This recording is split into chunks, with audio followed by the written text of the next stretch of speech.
Isan'ny lalao nandrasan'ny Marankiofo tamin'ity androany ity dia ny lalao fiantsina izay nikatroan'ny Tehefanaty Hazo izay manao akanjo mena amin'ny sary sy ny Tam Anosy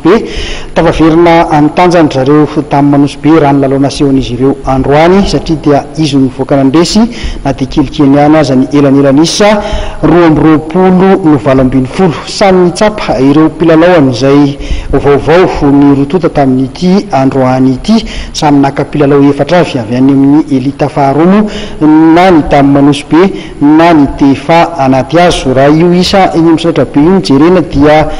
efatra ny elanelona miisa azo lazaina zany fa dia niady ny lalao ary nifantanja tsara ny lalao amin'ny rotota hatramin'ny voalohany ka hatramin'ny farany fa azy zareo Tam Anosy zany aloha no hita ho nivoaka nandresy azo lazaina fa dia anisan'ny lalao fanomanantena ho an'ny Tehefanaty Hazo iny androany iny mialoha miatrihan'izy ireo ny fananan'ny Gold Topoit izay anomboka atsoatsy.